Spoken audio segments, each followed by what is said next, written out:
Welcome to the Miller Philosopher. This topic was brought about by a question I was pondering regarding the difference between the Balrog of Durin's Bane and Sauron, or rather, more specifically, why the Balrog never chose to follow Sauron, or at least it's never shown, implied, or mentioned before, or for that matter, Smaug, who was considered the greatest dragon in the North during the Third Age of Middle-earth.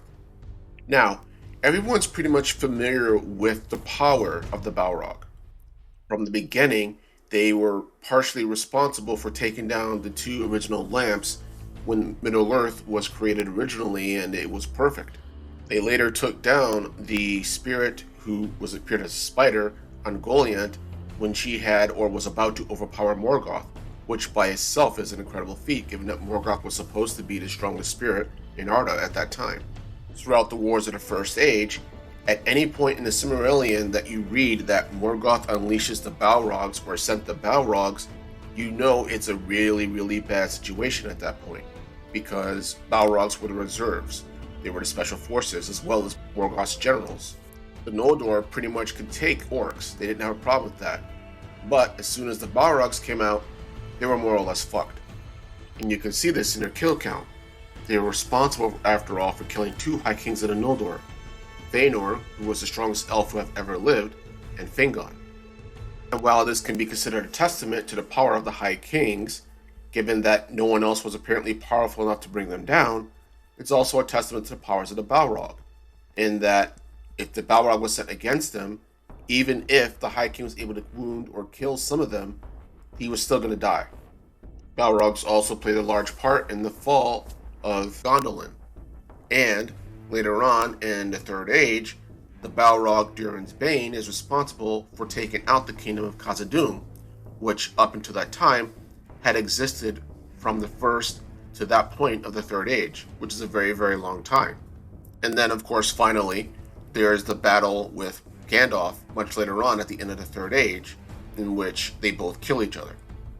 All this to say that Balrogs were very, very powerful enemies indeed, and whenever a Balrog came out, there was a very good reason to fear them, which I think is shown perfectly in the movie Fellowship of the Ring, when Gandalf realizes that a Balrog is after them, and you see that quiet moment of, oh god, oh shit, not this look on his face, and when he finally realizes it, it's just like, he's fucked, and he realizes that someone's going to die, and he's probably going to die at that point.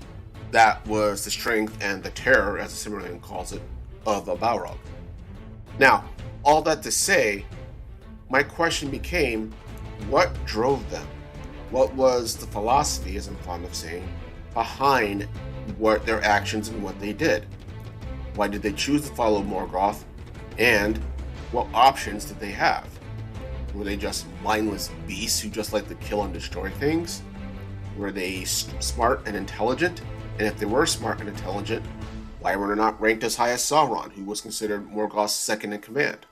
So, using the description that is written down in the Silmarillion to describe their actions, as well as their interactions or potential interactions with other higher powered spirits, as well as other spirits who did not turn, I think I can compile somewhat of a philosophy of what motivated the Balrogs and what their mindset was as well. To begin with, the Balrogs were powerful. They were very, very powerful, both in terms of strength and power, hence spirits of fire, and of mind. So, therefore, they were not going to just follow after someone who said, follow them. It would have taken someone who was of even greater power than themselves to make them submit. At the time of the beginning, Morgoth is the most powerful of the Valar. So it made sense that he was able to more or less awe them, and I guess you can say maybe seduce them into following after him. Because I believe the Balrogs respected more than anything power and strength. Because they were power and strength. They in themselves were power incarnate, who were now encountering and discussing things with someone who was even a better incarnation of power incarnate. What this also implies to me is that they were not just mindless beasts. After all, they were created by Iluvatar himself. So, there was obviously intelligence at work there and at play. Moreover, this can also be seen in that they even had their own hierarchy within their own ranks, given that Gothmog was the captain of the Balrogs, as well as being probably about third or fourth in command of Morgoth's armies. So there was a clear understanding of placement and rank there as well. All that being said though, they were not overly ambitious. They didn't have designs of control or domination like Morgoth and Sauron did. This doesn't mean they were dumber, it just means that for whatever reason they weren't interested in ruling or controlling anything. After all, Durin's Bane, when he took over Moria, wasn't really interested in expanding his control. You could almost read that as he just wanted to sleep. Basically, the dwarves kept waking him up and he was just like, okay, fuck you, I'm gonna kill you now. So it's kind of a humorous take on that, but there you are. Either way though, whenever Morgoth is not around to tell them what to do, basically, they don't do anything. And they're barely, if ever, mentioned in the Silmarillion as far as what their actions are. What this also demonstrates too is Balrogs are also have a strong sense of loyalty. Like I said earlier, their wills are extremely strong, and they cannot be dominated unless by a stronger will or someone who is able to tempt them enough with greater power and strength that they would willingly choose to follow after that person. And it could be argued that once they essentially imprint their loyalty onto that one particular person or spirit, it remains. It's forever, and it's never given to anyone else after that. And this can be seen throughout the history of Arda and Middle-earth, in that Balrogs don't give their loyalty to anyone else after Morgoth, including Sauron, and to my knowledge, at least anyway, they never ever work with any dragons like Smaug. That being said though, despite their lack of ambition and desire to control and just evolve themselves as a personality, so to speak, they were still extremely powerful and seemed to revel when allowed to unleash that power and destruction. And this can be seen again throughout First Age and their wars, that whenever Balrogs are sent, people are going to die. Another description of Balrogs is that they came in strength and terror, words that are synonymous with their appearance on the battlefield. So what that tells me is that they relied very much on shock and awe to maintain whatever control or influence that they had, or to spread the fear of them when they were about to enter into the battlefield or into the presence of an enemy. They were also quite malicious and cunning in this as well. For example, it's said that Gothmog split Fingon's skull in two when he finally killed him. And in the Third Age, when Gandalf finally defeats the Balrog in Moria, the Balrog basically does a dick move and brings him down with him as he's falling into the pit, after pretty much Gandalf had more or less already defeated him. And of course, you have during the Battle of Gondolin, Gothmog's death, where he's battling Ecthelion at the pool in the center of the city there, and Ecthelion was able to defeat him but by drowning him in the pool, but only after pretty much Gothmog decides to take him down with him and drown him as well.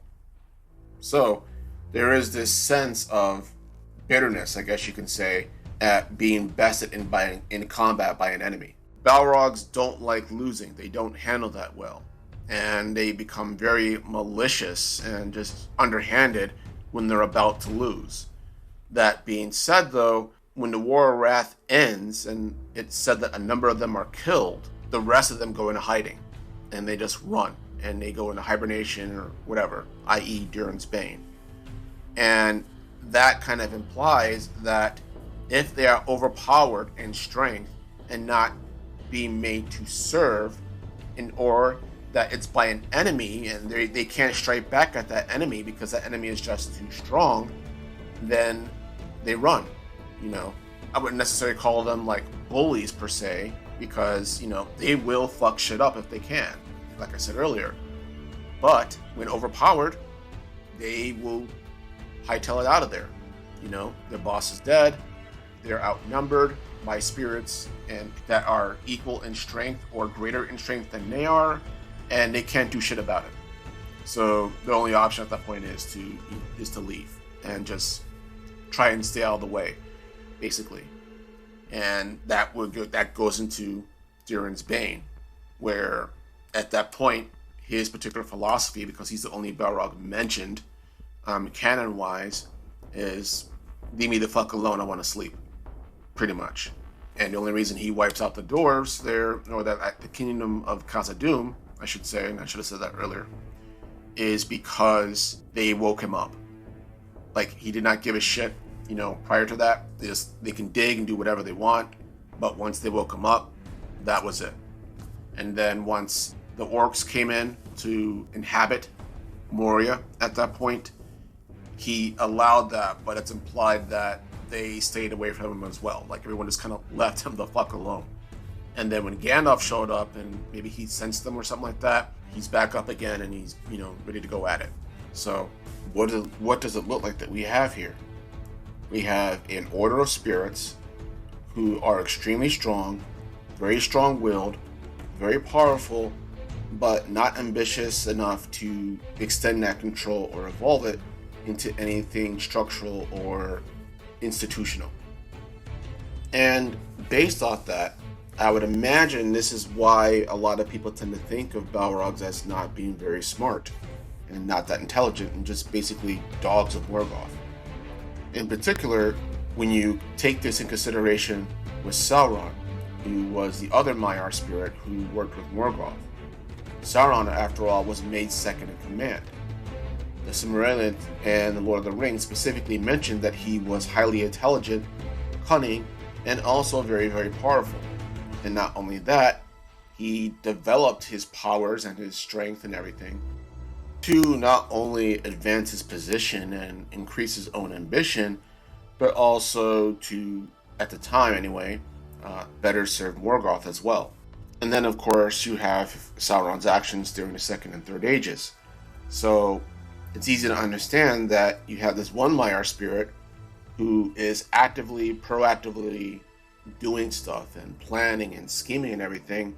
And then you have these other spirits who are just kind of basically sleeping until their master wakes them up and sicks them on somebody. So yeah, it's easy to understand this, why you would see a Balrog as just a beast, basically.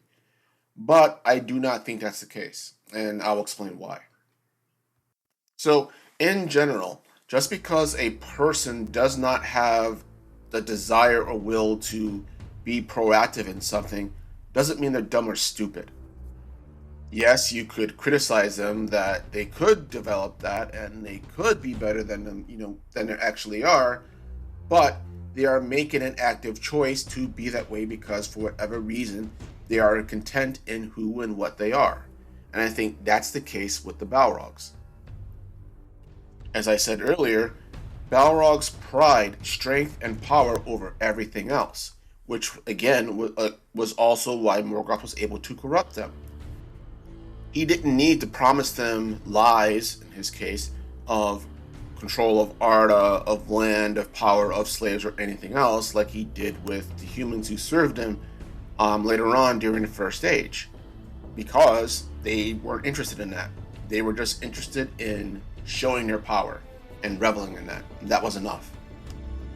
Also, too, you can also make this point where this can arguably be why Sauron, at least as written as far as I know, never tried to actively recruit the Balrog of Durin's Bane into his service during the Third Age.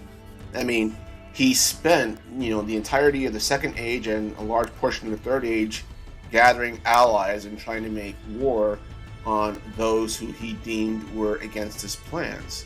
And yet, for some reason, one of the most powerful allies he could ever recruit is just ignored. And moreover, how would he not know about Durin's Bane, given that he was the most intelligent of Morgoth's allies and generals? It doesn't make sense, logically speaking. So, by that logic, one would think that there was a reason why Sauron basically ignored the Balrog and just kind of left them alone. Now, was this because they were both Maiar and there was some sort of respect of equality or rank there?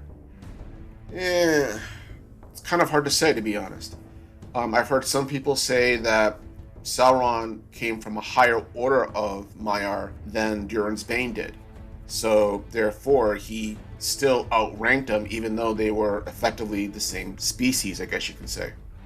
And also, too, you have to reference the battle with Gandalf, where the Balrog and Gandalf were both Maiar as well, and they were equally matched.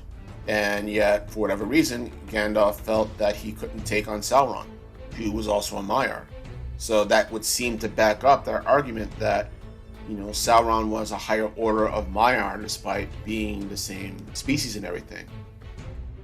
But then again, Balrogs respect order and strength over everything else.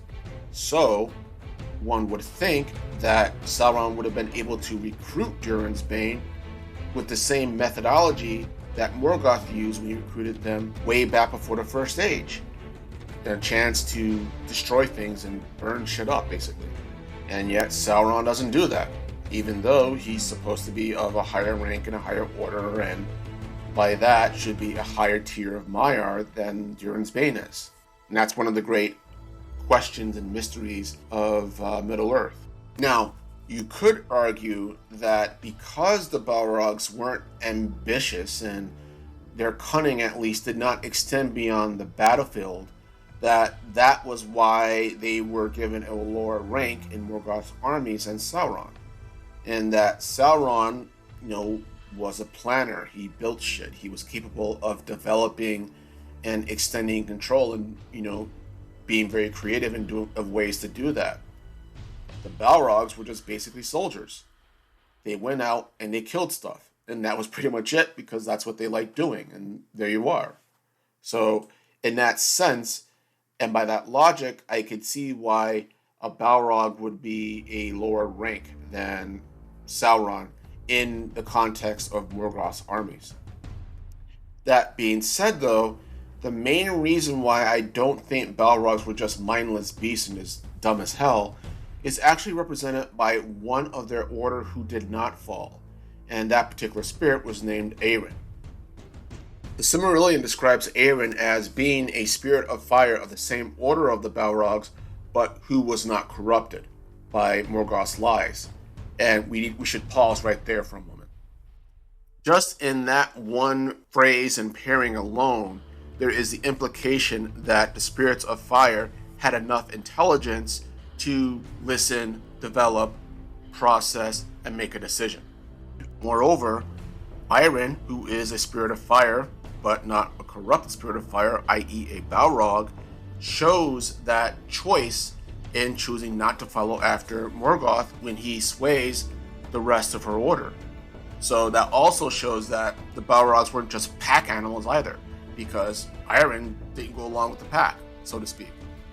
Not only that, she was elevated by the Valar to basically toying around the sun during the First Age, which made her so temperature-wise hot and so powerful that she could not be approached by anybody, and that even Morgoth himself feared her.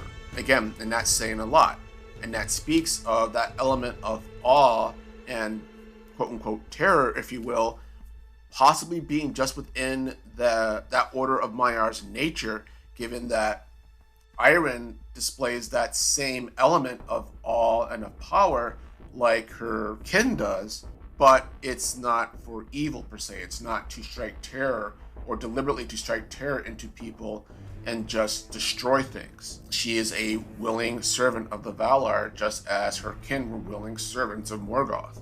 And that, again, implies that there's intelligence there. There's a choice.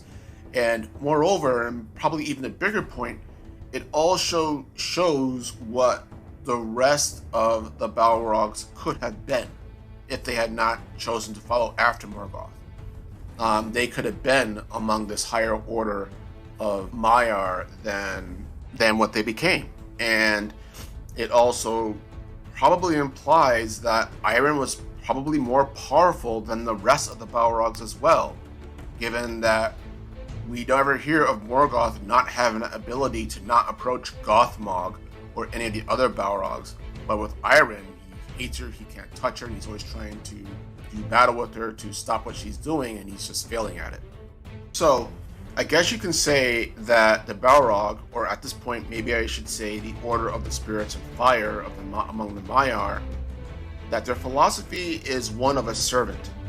They are there to serve. They are almost like samurai, I guess you can say, in the real world. They give their willingness and their subservience to whoever has the higher authority, whoever is stronger, if they can be convinced of that. And if they can't be convinced of that, they're not going to follow after them. And that's that.